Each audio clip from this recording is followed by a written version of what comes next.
whoever ends up finding this video. This is kind of a spur of the moment idea, so there's not a whole lot of prep here, and which is one of the reasons this marker is in pieces. But I guess the goal was I want to make a few videos detailing different aspects of the marker that I have apart here. So what this is a Taso BE-90. You may, that's just my cat wants to get in. I imagine if you're looking at this video, you probably know what this is. And you may also realize, or have found by now, there's very little information about these. I always thought these were a really cool marker when I first saw one online. But I couldn't find a whole lot of info. And now I have one, so I wanted to kind of fill in some of the gaps that I can. It's going to focus on only things I can see for the most part by actually looking at this marker. Something you may have found when you were researching, or if you've been researching these, is there's some doubt about the history of these and where they came from. And since I was a toddler when people were playing with this, I will not try to speak on that or kind of fill in those gaps, because all I could do is repeat what you've probably already found online. So I'm just going to focus on what I can actually see and work on. So this first video, I want to take a look at the air system of this marker. The BE-90 uses two 12-gram cylinders that it stores right in the grip frame. It has a integrated, I guess you'd call it a quick change. You just turn this little knob to unlock and release the 12 grams. Little button here, more of a lever actually, pops open the bottom to release the 12 grams. See on the back, little hinge mechanism, locking screw, I'll show later. So, the way this thing works is this whole bottom section rotates here. To open the system, you just rotate that around. Now it is unlocked. What that means is, to be specific, you can now push this lever down and open up the 12 gram. When the system is locked, you cannot push this down. There's a little rod that comes out and blocks this lever, which is an excellent safety idea because it prevents you from creating 12 gram rockets if you pierce a couple 12 grams and then drop this open. I mean, you still could if you chose to do so, but as soon as you do this, an aired up 12 gram should start venting out because it's no longer sealed. So imagine at that point you would not immediately open it up and send 12 grams flying everywhere. So inside, which is, yeah, that's working. So what we have is two standard Crosman piercer assemblies, which is awesome. I was worried that would not be a standard part and not replaceable, but I can just get the regular Crosman seals for that, which I already did. New piercers and seals. This part, however, this is the actual quick change system. So let's see if I can get this to focus on how this works. You'll see at the bottom here, we have two plungers. And then this little rod right on my fingernail. As you turn the system to lock, see the plungers rise up. Plungers come up, and so does this little rod. This rod was the lock I was talking about. So when the lock rises up, it blocks this lever and prevents you from opening the system.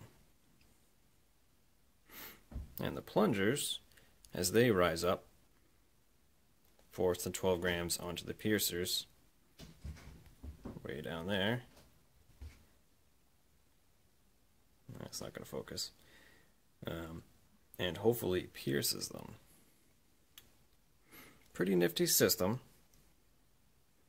Does require a little bit of force to operate when there's 12 grams in there, but it's not too bad. And it is convenient because you can just flick this back and forth, quickly change out 12 grams. It's just a neat system overall. It does, however, I suppose if you're familiar with the lever changers, they probably also have this kind of issue. The problem is because you have this fixed, I guess, piercing distance. Depending on the length of your 12 grams, you may or may not actually get them to pierce. Which is, say if you have a short 12 gram, that piercing mechanism might not actually cause the cylinders to compress against the piercer and actually cut. But if you have a longer 12 grams, it's possible you won't even be able to turn this knob because the 12 grams are actually too tight. Now there is some, I'm not sure if it's really adjustment. I used it like an adjustment, but I'm not sure if that was the intention. One of the things I don't have for this is a user manual of any kind. There we go.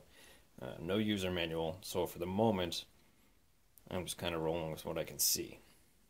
But, notice this little lock screw in the back. Unscrewing that a little bit releases this bottom screw, which allows you to adjust the entire bottom piece in and out. I don't know if you're supposed to, or if they just use that lock screw to hold the whole thing together. But it does allow you to tweak it a little bit for different size 12 grams. Now when I first got this, it was terrible at piercing, and I think a large part of the problem was actually the O-rings, not the O-rings, but the seals. So if you have one of these, and it's not piercing well, your piercer might actually be a problem. But also I had, see if I can get this to focus. Looks like no. Definitely not. There we go. This is the seal that was in there. This seal is hard as a rock. It is just totally... It still actually would seal if you could get it to pierce.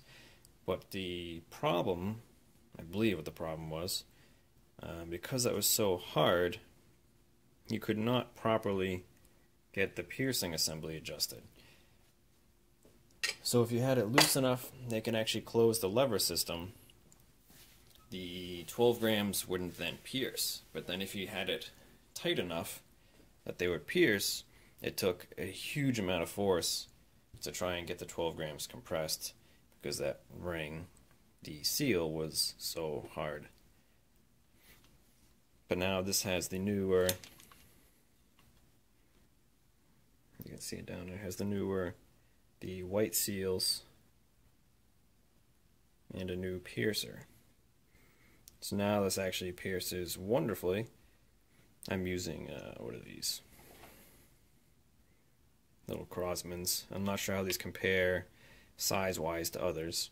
But right now I have this whole assembly completely snugged up. You see there's almost no gap here. And that was pierced perfectly. You actually feel the little piercing crunch as you turn this lever, which is nice, I think. Before, when I first got this, it would barely pierce them, if it would pierce them at all.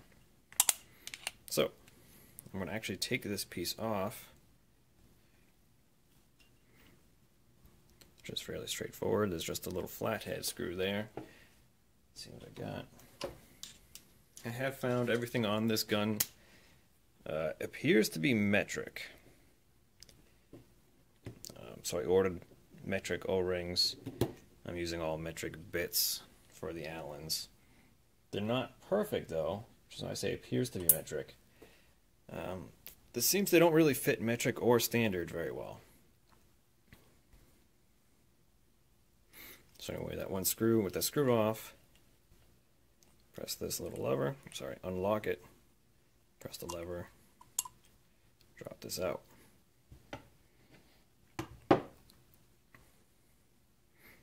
So there is some more detail on the piercing and locking mechanism. These are just returned by gravity. When the 12 grams are in there, they will obviously return.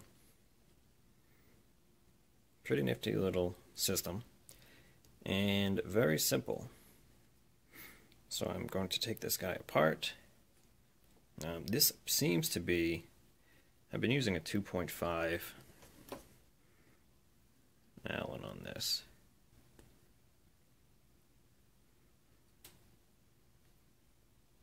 Which actually seems ever so slightly small. Oh, actually, no, that one fits all right. It's also possible it's this terrible tool kit I bought. The bottom here is something a bit bigger. And this one's also a bit rounded off, which is a bummer. I'm going to go with a 3.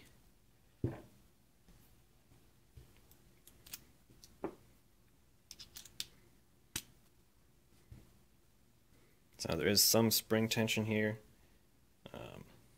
So as you take it apart, I'm just holding it together to make sure it doesn't come apart unexpectedly. There are little ball bearings in here, which I do not want to lose. I imagine they're replaceable. However, I'm not interested in replacing them.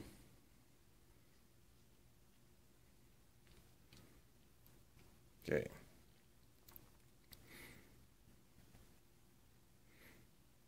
Here's a screw that holds it together. Little washer here. One of the things I'm kind of wrestling with is I don't know, seeing as how this is the only one of these markers I've ever seen, I don't know if there's anything on here that has been modified by previous owners. So unfortunately, I can't guarantee that anything I'm showing here will necessarily match a marker you may have or will come across. But anyway, here is the mechanism. Kind of nifty. So these little ball bearings, as you rotate this back and forth, are moving in the grooves they've got cut here to raise and lower. Oop, there we go, losing the ball bearing. Raise and lower the plungers. It's a pretty simple design. Let me take a look, see if that ball bearing's right here. Yes, it is. Pretty simple design, and works well, seeing as how this market is probably 1990 from what I have found. I'm going to take those out.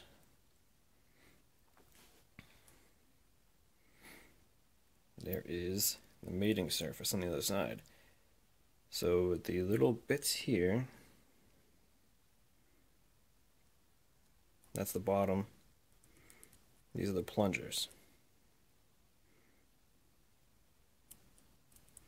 Now they seem to be retained. They appear to be retained. I'm not trying to push them out of there. I believe, by looking at it, I'm not sure if I can capture that kind of detail here. That basically they put these in and then punch the centers to cause the metal to expand and lock them into place. So it doesn't look like they should ever come out. And if they did come out, then they're damaged, I think. And let's see, the other part that is on here, which did come out, is the little safety pin here. This is the piece that prevents you from opening the system when you shouldn't. It is spring-loaded, since that doesn't have the pressure or the 12 grams holding it back. Simple device, rises up, locks it, comes down, releases it.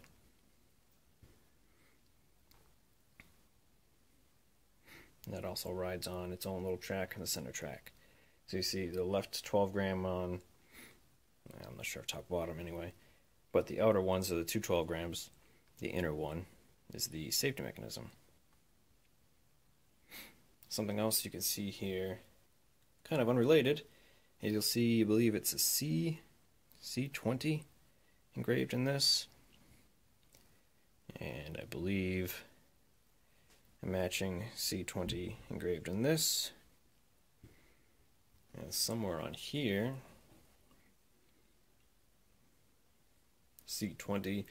From what I found, all the large parts, all the separate pieces have that C20 engraved in them. I don't know what that number means. I've only seen this one, so I don't know if the C20 is across all matching parts on a marker. Like, that could be part of the serial number, so you know all the, it's basically numbers matching. It could mean something else entirely. I don't know. If anyone else has one of these markers, I'm curious to see if they also have C20 or something here that matches across all the parts. You know, it could be identifying the marker, it could be whoever was assembling it. I really just don't know. So that's pretty much it to the 12-gram assembly. I'm going to do some more videos in the future.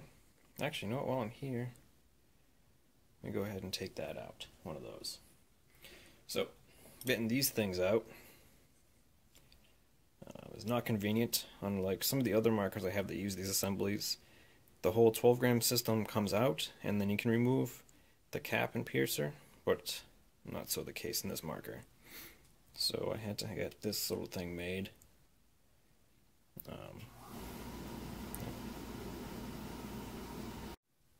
Okay, now the furnace is done doing its thing.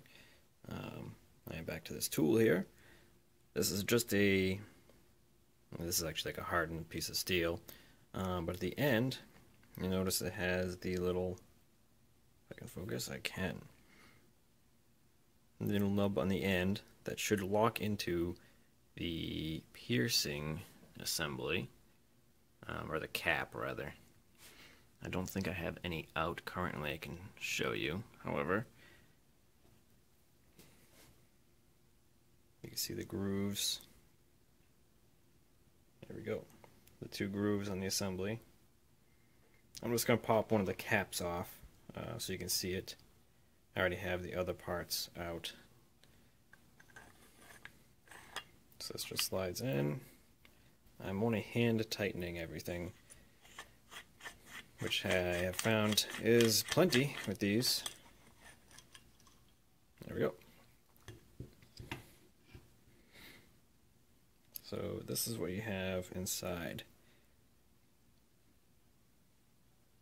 Now I'm not sure how many different variations there are of this thing. My Brass Eagle Nightmares also have a similar setup. The piercers and the seals match. Do I have one apart? I do not. The piercers and the seals match, but this part here is different. You'll notice this has threads. It's only got a couple threads on it, and they're fairly coarse. I'm not sure if this is the standard one, or if there's a couple different versions. Luckily, there's not really anything to go wrong here, as long as they're not stripped. So I'll show you, because I do have a part. To get the, you can see the seal and the piercer out. Yeah, you need a pick to pull that out, and I'm not going to do that because those are perfectly fine. However, I should have a complete setup here. Yes, I do. Go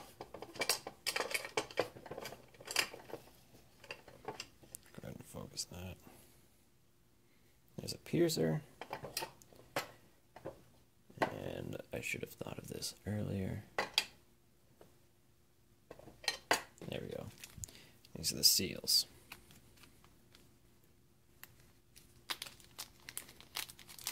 So I got my replacements from Bacci Paintball. I'll put a link in the description.